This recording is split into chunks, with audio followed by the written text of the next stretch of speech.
So what we are looking for in the Bayes formalism is the posterior probability.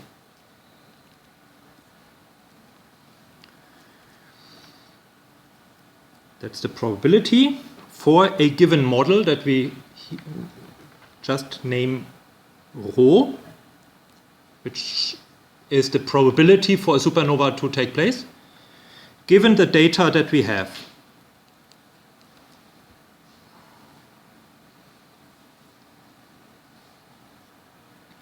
Yeah. And that means we have data given ρ times probability ρ divided by probability data.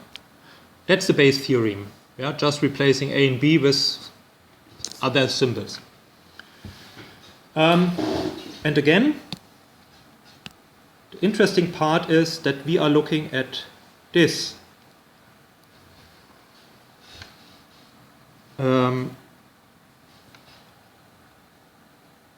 And that's the special thing about Bayes theorem, because usually, if you use other formalisms like frequentist approach, you are concerned with this. What's the data probability of the data given a particular model?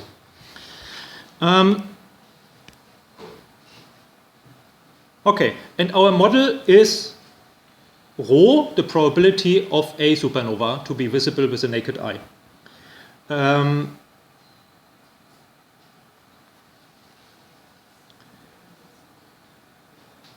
Again, just to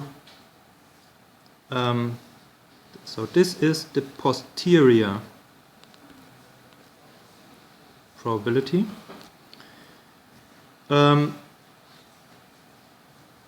This is the prior probability. That's the probability for a given model before we have any data. That's our initial belief that our model is correct. Yeah, that's why it's called prior. That's called the likelihood, because if our model is true, then there is a certain probability for the data to be observed, just exactly how we did. And sometimes here, this in the bottom is called evidence. That's the probability of the data itself, which is 1. Once we took it, because we took it. It's there. Yeah. Okay.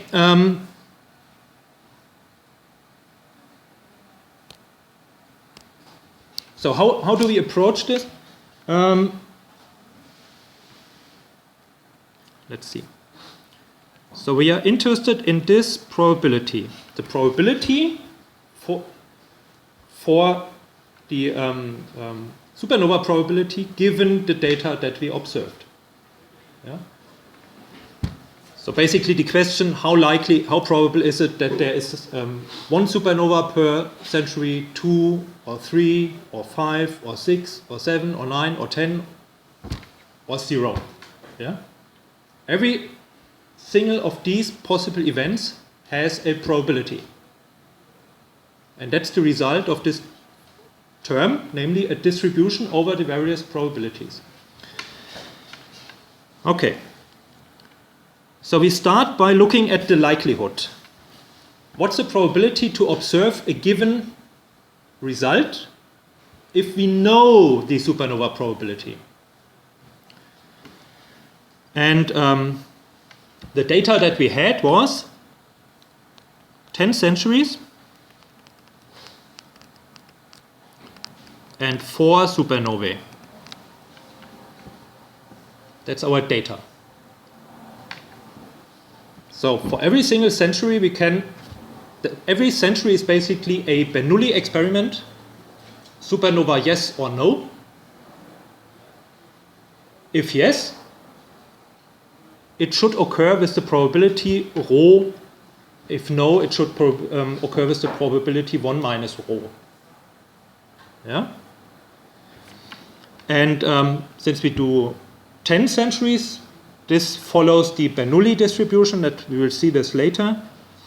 And there are 10/4 possible combinations to arrange 4 supernovae in 10 centuries. Rho to the power of 4, so that are 4 success events, and 1 minus rho, basically 10 minus 4, or 6. Yeah? If we know rho, this gives us the exact probability to get 4 supernovae in 10 centuries, okay? Yeah? Everybody agrees? We had last week this discussion with the binomial coefficient, yeah? Okay. That's the likelihood. If we know the probability that's of the supernova, this likelihood is the probability to observe 4.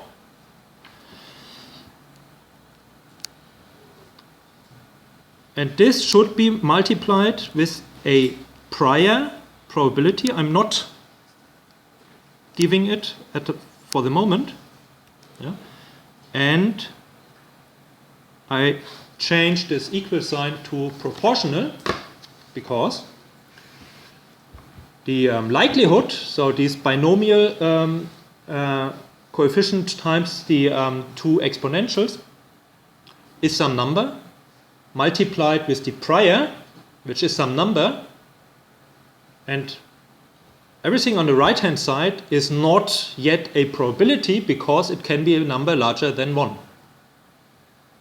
Binomial coefficient gives you, depending on the value of rho, a number of larger than 1 maybe.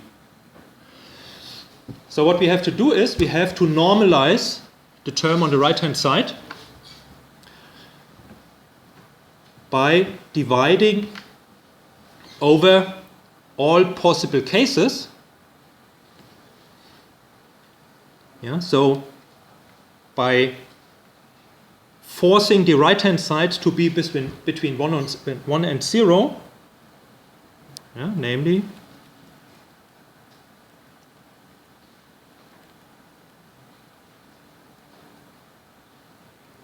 this needs to be 1. Okay? So the same is also true for the right hand side, which means we can write 10/4 rho to the 4, 1 minus rho 6 times the prior d rho. And this has to be done from between all possible cases of rho. And since rho is supposed to be a probability, the integral goes from 0 to 1. Okay? So now is the point where we have to specify the prior, our initial belief of the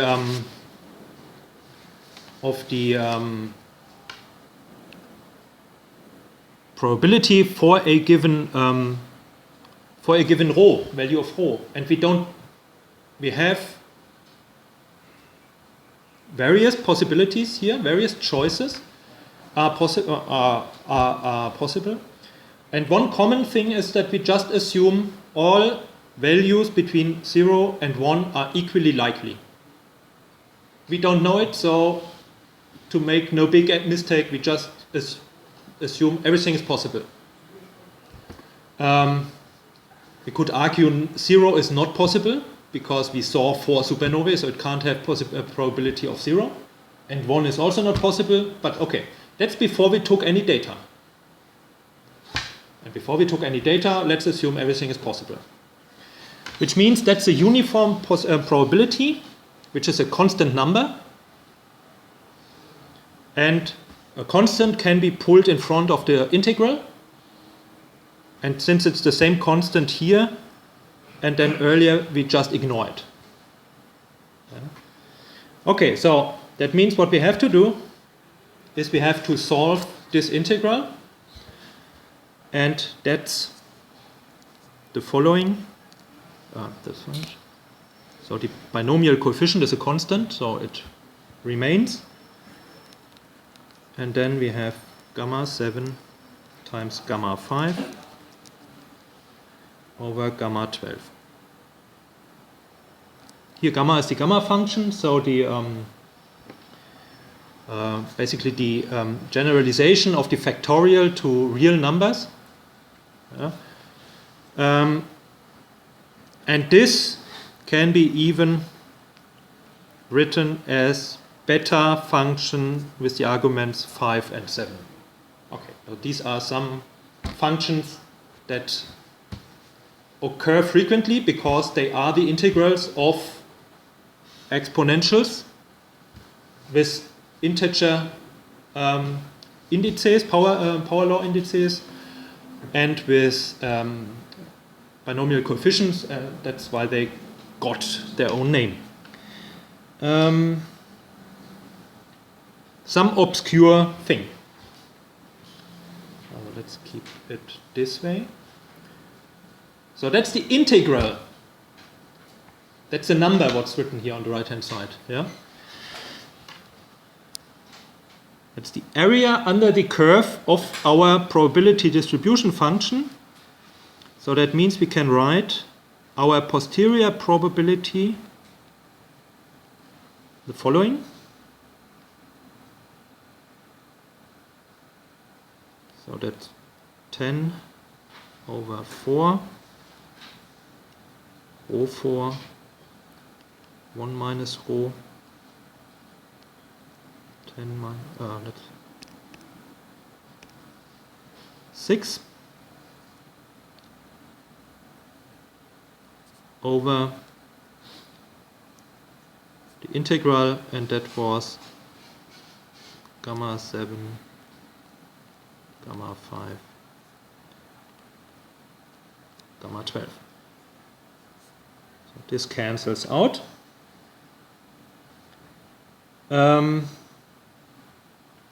And you also see that since here we have actually the prior times prior, and here we have the prior, that's why we can ignore them. That makes the choice of a uniform prior probability very convenient.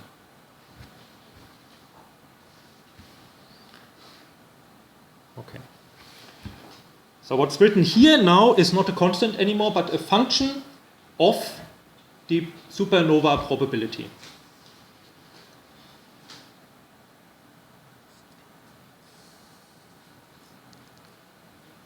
And it looks like this. So here on the y-axis we have values between 0 and 1. That's the probability density function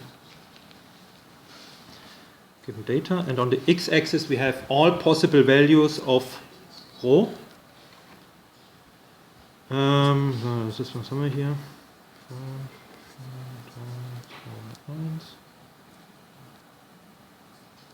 7, 8, 9, that's 0.5. And if you draw this, you will notice that it looks like this. Yes. Auf dem Übungsblatt cancelt sich der Binomialkoeffizient nicht aus. Ist das so gewollt? Muss ich nachgucken. Lassen Sie, können wir nachher gucken. I'm not certain how you arrive to gamma 7, gamma 5.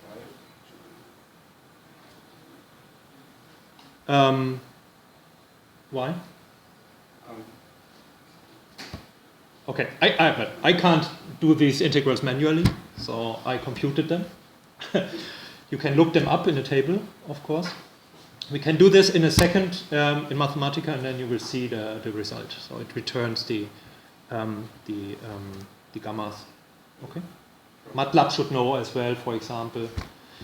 So anyway, so what we see here is we get a probability distribution function, density function that peaks at 0.4.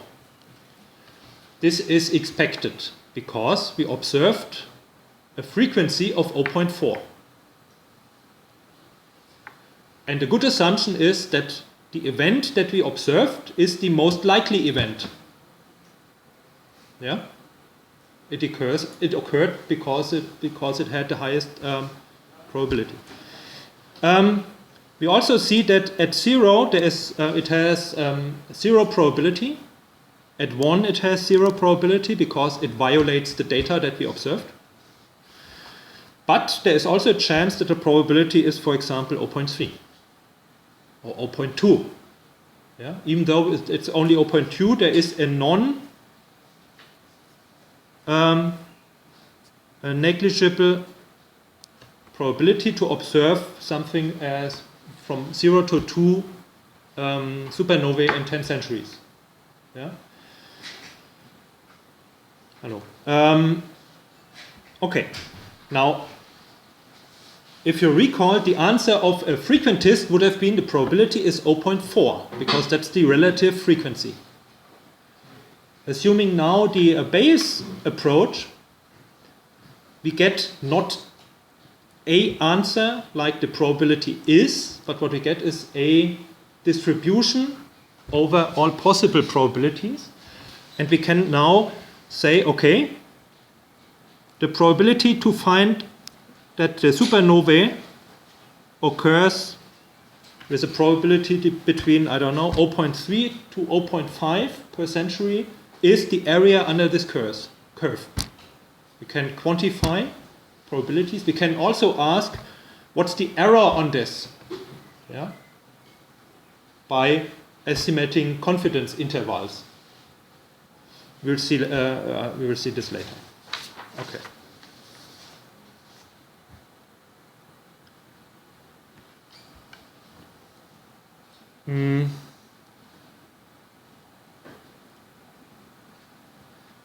Now let's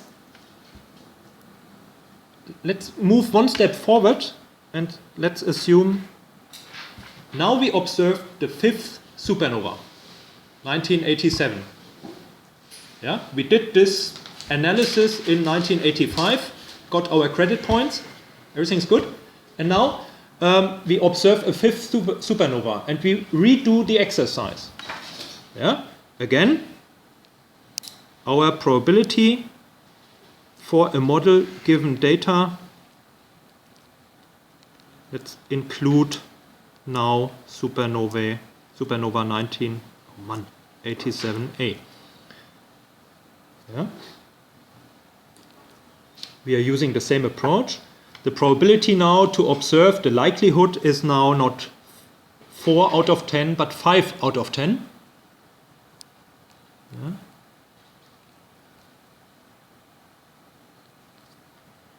And 1 minus rho 5 times the prior.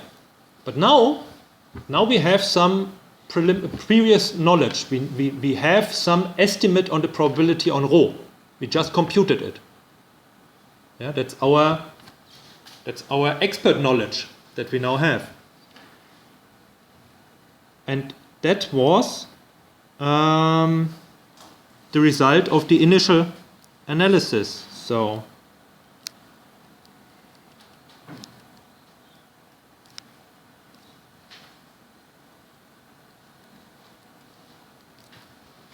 okay, that's our prior probability now. Again, we have to normalize this. This is also called marginalization because it's summing up all possible nodes of our tree, basically. So we have to divide by the integral of the numerator. So 5 out of 10, ρ5, 1 minus ρ5, ρ4, 1 minus ρ4, 6, beta 5.7, between 1 and 0.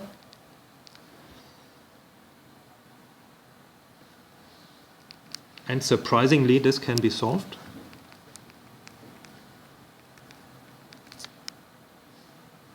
Five.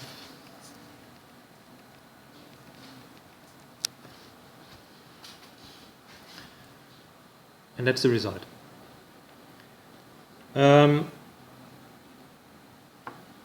Let's draw or sketch the result here in our figure that we did earlier.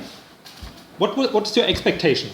how would you expect the result to look like? Or yeah, Well, increase the probability to see.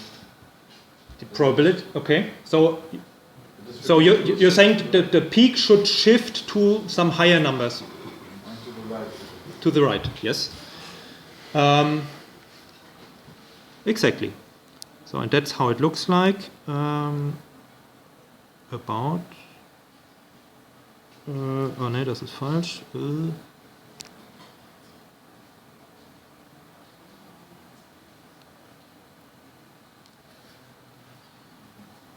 It's not peaking at 0.5 because we had the result of 4 out of 10. Yeah. Is it? We can check this in a minute. I think it's not peaking exactly at 0.5, or is it? Maybe it is. It shifted to higher numbers. Exactly. So we adapt our posterior probability to the new data situation. If we would observe an additional one, we could redo the experiment again and again.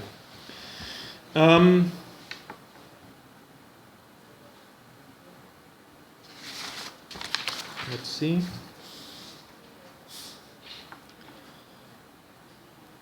The major problem usually is to compute the integral. Yeah. Because if we would do it again and again and again, these integrals become more complicated and more complicated. And we are doing this here in a one-dimensional model space, parameter space. So we are integrating over all possible cases of rho between 0 and 1, but it can be a model, can be anything. It can depend on 15 parameters. So we would have to integrate across a 15-dimensional parameter space. And that's demanding numerically. That's why the space approach only kind of experienced a renaissance in the last 20 years, because earlier it was just impossible to solve the practical integrals that you encountered. So even here you need special techniques to do the numerical integrals. This example can be done analytically, but that's an exception. Just one quick question. Did you